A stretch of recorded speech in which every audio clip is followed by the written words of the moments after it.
ఉత్తర ఒడిశా నైరుతి బంగాళాఖాతాన్ని ఆనుకుని అల్పపీడనం ఏర్పడింది. దీనిపై 7.6 కిలోమీటర్ల ఎత్తు వరకు ఉపరితల ఆవర్తనం విస్తరించింది. వీటి ప్రభావంతో రాబోయే 48 గంటల్లో ఏపీ, తెలంగాణలో అక్కడక్కడ ఉరుములు, మెరుపులతో కూడిన వర్షాలు కురుస్తాయని వాతావరణ శాఖ తెలిపింది. విశాఖ నుంచి మరింత సమాచారాన్ని మా ప్రతినిధి నాయుడు అందిస్తారు.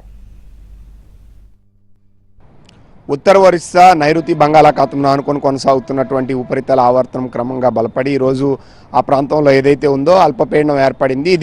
దీని ప్రభావంతో రాబోయే 24 గంటలు ఇటు ఉత్తర కోస్తా అలాగే అటు ఆంధ్రప్రదేశ్, ఇటు తెలంగాణలో కూడా అక్కడక్కడ చాలా చోట్ల వర్షాలు పడడానికి ఆస్కారం ఉంది. కొన్ని చోట్ల ఉరుములు, మెరుపులతో కూడినటువంటి వర్షాలు పడేటువంటి అవకాశం ఉందని చెప్పి వాతావరణ నిపుణులు చెప్తున్నటువంటి పరిస్థితి ఉంది. ప్రస్తుతం మనం చూసుకుంటే ఉత్తర కోస్తా జిల్లాల్లో మనం చూసుకుంటే మన్యం అలాగే ఇటు అల్లూరు జిల్లాలో చాలా చోట్ల రెయిన్స్ పడినట్టు పరిస్థితి ఉంది. అలాగే విశాఖపట్నం పరిసర ప్రాంతాల్లో కూడా చాలా చోట్ల రెయిన్స్ పడ్డాయి.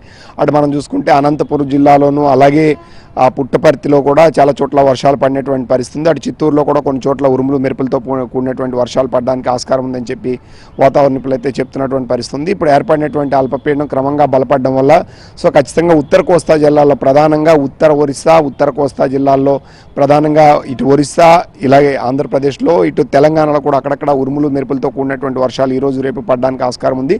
తీరం వెంబడి గంటకు 40 నుంచి 45 కిలోమీటర్ల వేగంతో గాలులు వీస్తాయి. కాబట్టి వేటకు వెళ్లే మత్స్యకారులు అప్రమత్తంగా ఉండాలని చెప్పి హెచ్చరిస్తున్నటువంటి పరిస్థితి ఉంది.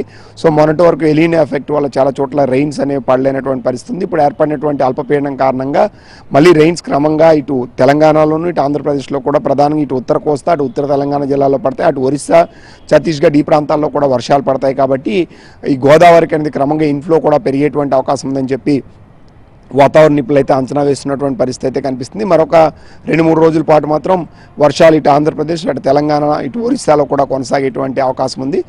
కొన్ని చోట్ల హెవీ రైన్స్ పడతాయి, కొన్ని చోట్ల కొంత పొడి వాతావరణం ఉంటుంది. బట్ కంటిన్యూటీ ఆఫ్ రైన్ కొన్ని ప్రాంతాల్లోనే ఉండడానికి ఆస్కారం ఉందని చెప్పి వాతావరణ నిపుణులు అయితే అంచనా వేస్తున్న పరిస్థితి కనిపిస్తుంది. వీడియో జర్నలిస్ట్ రాజశేఖర్తో నాయుడు.